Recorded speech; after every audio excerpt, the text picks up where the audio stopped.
So one of the things that we looked at as an opportunity, having worked in the technology sector for many years, especially developing large applications which operated in complex, high-demand environments, we realized that technology was becoming a mainstay without which businesses can't really operate. For example, I used to work for building applications for the banking domain in the early 80s. So the dependency at that time on computer systems was not that high, right? But then today, you cannot think of even a single bank in the world that can operate without technology. Now, making all this wonderful software available where you can use a mobile app today to do banking transactions or book tickets or do a lot of things on your own without having to go to an establishment or any company for that matter, right? You can do everything sitting at where you are. So all these facilities, end of the day, if it does not work well, if it's not fast enough, if it's not available, this entire thing falls apart, right? Because if you go to a bank branch, if the systems are down, then what are you going to do? You're going to look at opening an account with another bank, right? It's just businesses, keep shifting. So the dependence on technology is extremely high. And what we realized is over a period of time that most of the businesses or applications that were deployed in these businesses, they were not able to manage availability of the applications, in a way that really was required. Either they spent too much money and then still had the same problem that things would go down, things will become slow, then they will not know really what's happened, but then they do a kind of a restart, right, of everything, and then things become normal after that. So we found there was a huge opportunity in that space as to how do you do a triage. First of all, how do you even prevent a problem from occurring? So that's the space that we decided to get into, and that's what propelled us to start this company. So I joined Appnomic for two main reasons. One is that it happens to be working in a very evolving area, very cutting edge area, I would say. The way more and more business that we conduct, we are doing it ourselves on our mobile phones or using internet. This is leading to a lot of complications at the back end for all the companies, and this complication happens to be in something that we refer to as digital services. Now, making those services operate on the back end using machine learning, a lot of automation, etc., is an evolving field. We have named it, in fact, we call it cognitive operations as the area. This is a very cutting edge area. We don't yet know what all can be done, but the market is huge. Growth in digital services is huge. So that's a very exciting area to be in. Second is it's a rare opportunity where there is a company which is profitable, which has reached a certain scale in India already and is waiting to be scaled to become a large technology company globally. That, I think, is a very rare opportunity. We have heard of a lot of startups in India.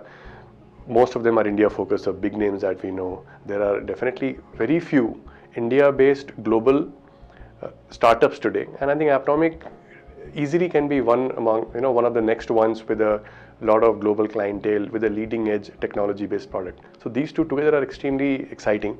And other reason which most of us don't put up front is I have friends here. All the guys I work with, I know them from past. I was here earlier once, and most of the folks in the team, I know them personally as well. So working with friends, huge exciting opportunity, chance to scale a startup, be a part of a scaling startup. All this is extremely exciting to be in. I've been selling to enterprises almost most of my life, and enterprises take big decisions of buying technologies, hardware, software, applications at varying point of time, looking at their needs, all in the assumption that it's going to help them as the businesses grow. But in every large enterprise that I've dealt with in all my life, there would always be a day which would come every day when something or the other would not work well, which means performances of a particular piece of their entire solution or more than one piece at some times. On a bad day, almost everything would not work the way it would have planned to be worked or programmed to work. And nobody knew a real reason why it was not working well, or the performances were not up to the mark. So we realized at that point of time that there was these areas or space where a lot of unknownness existed, and as an application performance management software product company, we thought there was a niche in which we would be able to locate the actual cause of a problem. I mean, separate the symptom from a problem, know what the problem was, and around the time when we entered the market, we were the only one who talked about this space called application behavior learning.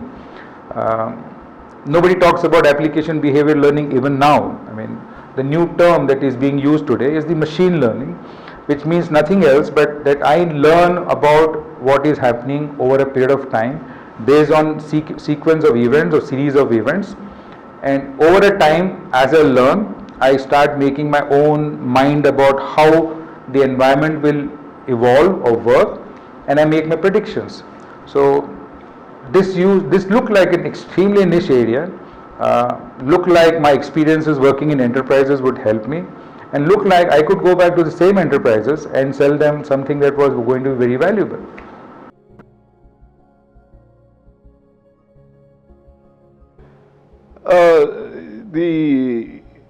Today's businesses are like any most businesses are getting complex and very diverse and go across multiple domains and use architectures which are uncommon and may not be symmetrical in nature. So there is a dire need of having something, some tool and some way of monitoring these kind of anomalies which are there in the systems, which are predominantly critical for businesses to run. And we, I think, today fit that bill with our tool very well. You will see most success factors in businesses would be driven by high availability of everything, all resources, whether it is IT resources, whether it's human resources, or any kind of resources. And IT resources are very critical to businesses today. And going forward, they would be more critical with the Internet of Things and a lot of new things happening in the businesses. Managing and monitoring these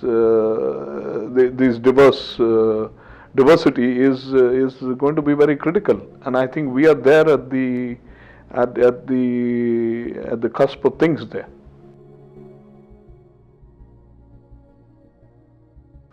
So in order to address this opportunity, the product that we built was kind of mimicking what a human being does in terms of learning and applying that learning to situations that you see. Today it's extremely popular as machine learning. In 2007 and 8 when we started, machine learning was not even a concept that was, the words were not well known, it was not even understood. But what we realized is, I have worked and many of my other colleagues have worked in situations where things go down. We try to triage, we try to find out where the problem is, and we are able to quickly identify and fix the problem, right? So we use that as an example and tried to see how to put that into a product in action. So which is where we used machine learning, which kind of understands and learns things that a typical human being would do. And then we created this product, which I would not call it as AI as it's an artificial intelligence. It was something which I call as augmented intelligence, which means it only augments intelligence that is available for a human being to do a triage. So it can do a lot of things on its own. It has cognitive automation capabilities. It looks at various kinds of events that are occurring in a complicated landscape. It kind of puts everything together and finds out what is different from what was before. So it's like saying, if I want to measure a human being's heart rate and then figure out if there's something going wrong with it, a normal human heart rate is, let's say, 72 beats per minute. Now that 72 beats per minute could be between 50 and 80 for a range of people, right? So my heart rate could be 55, yours could be 80 at a resting stage. But then when I change my resting state to, let's say, walking, if my average was at, let's say, 70 beats per minute, it would climb to probably about 90 or so, right? And similarly, if I'm walking still, but I'm walking up a staircase, which means the speed at which I am moving is still the same, but I have increased workload, which means I have to climb upstairs now, right? So the heart rate obviously climbs up. So like in a human being, that depending on what you're doing, the normal is different, right?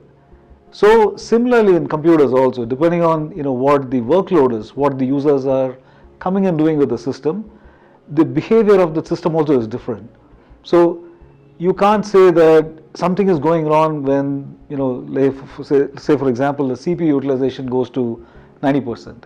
Nothing is wrong. It's just that at that point in time there is so much of workload which has come, so it is causing that to move the wheel to move the needle to that 90%. If the workload is lesser, so the utilization could be just 10%. Like in my case, if I am sitting here, right, and talking, my heart rate should not be more than 60, and that's my kind of average over a period of time, right? So this is the way that we have built the software. It uses machine learning. It kind of looks at a system for a period of time and finds out patterns or usage behaviors which are consistent, which gives you good performance, and keeps that as a baseline. So whenever there's a deviation, it can proactively go and find out what's going wrong with it and get that to be fixed prior to the entire thing going down. So we help companies stay with their applications up and running 100% of the time.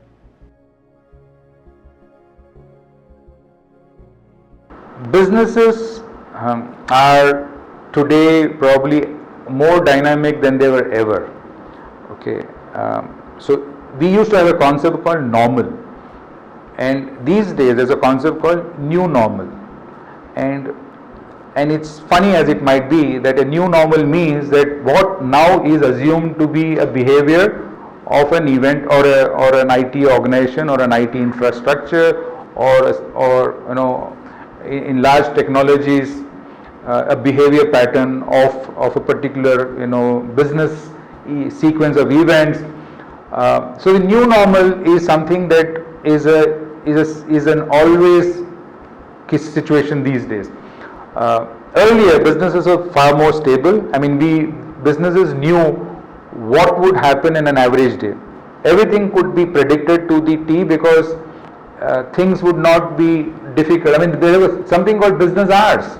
I mean, even now, I mean, in most organizations, there is something that is assumed to be a business hour, but those business hours don't make sense anymore. If you think about a large bank today, they have withdrawals even at midnight. They have e-com transactions happening all around the time. There are airline tickets getting booked. There are payment made to your Uber taxi, or there are payment made to your Swiggy delivery. Businesses are happening all the time. This was not the case earlier. I mean, banks could shut down at 5 o'clock in the evening or 3 o'clock in the afternoon as their timings could be. But businesses now continue all the time. So a new normal, as businesses see, we realize that for us to be relevant to the business, we have to constantly be able to understand this new normal, align ourselves to the new normal so that we can now predict better. So overall, the businesses need us because it's changing all the time. It's dynamic. They can't predict their next day.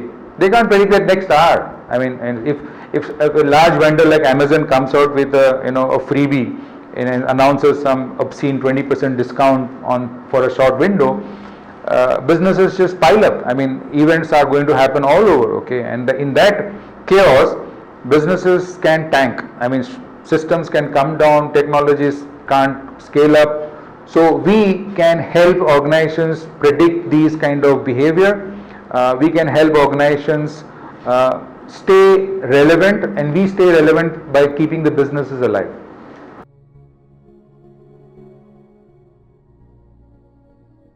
It's it's a metamorphosis of its own kind, right? I think we have been early adapters of a lot of new technologies, and people talk about machine learning and artificial intelligence and things like that. We have adopted this way back in early 2000 and in 2008, 2009 time frames. And this is basically driven by what the requirements of the customers are and how we could adopt these newer technologies to meet the demand of the customers in terms of managing applications and making sure there is higher availability of those applications in the field. And you see this evolution happening. It is difficult to say that we have kind of fully 100% planned this activity. It's not. I think we more went with the flow and the demand of the customer rather than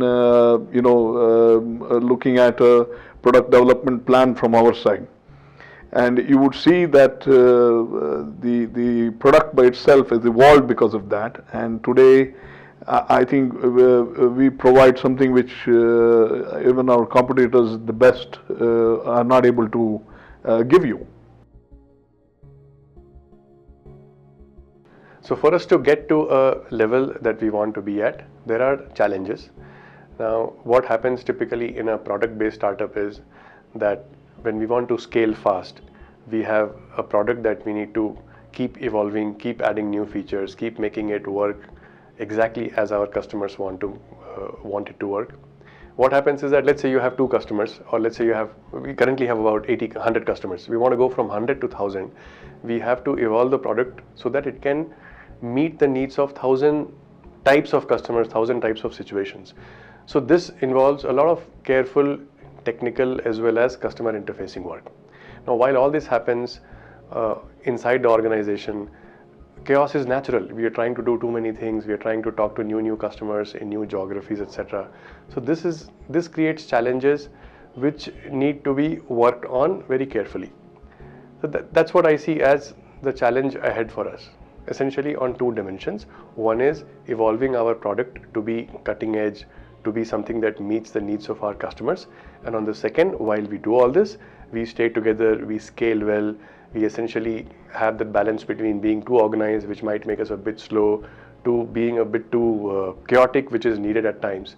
So handling these 2 together and doing it together is what I would say are our top challenges today. See, the biggest challenge that we faced in all our, throughout our evolution, as a early startup days to now, when we kind of established ourselves, the biggest challenge has always been that customers expect instant gratification.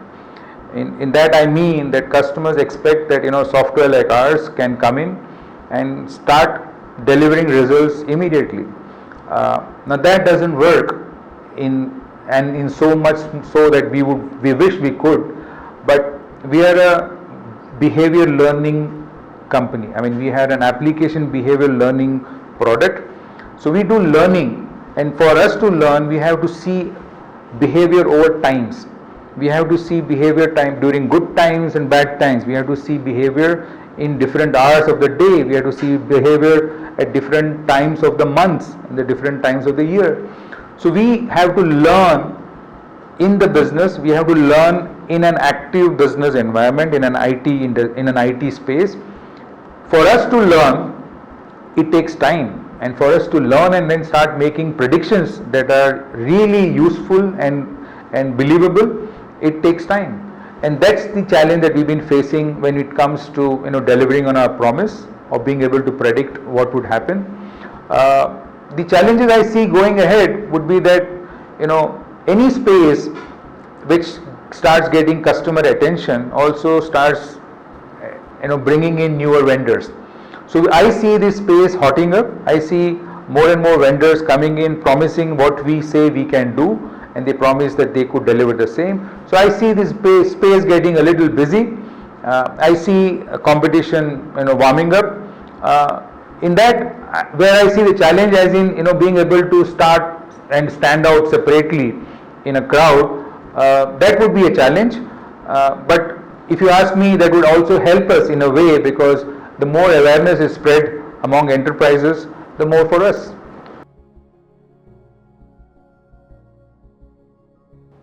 Yeah, like all founders of most companies, I'm very certain everybody wants his company to be at the leading edge of whatever we are doing.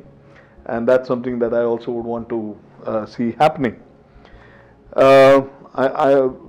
we would like to see, I mean, from a saying point of view, that we would probably be the choice of almost every customer in terms of a tool which manages their entire application infrastructure. And we should be the default option at some point in time. And that is the objective. And I think if you look at it from that perspective, the market is absolutely wide open, and we are just waiting for the tipping point to happen. And I'm pretty certain once it happens, there would be no stopping Appnomic in the space that we are in. And I think we're going to get there quite soon.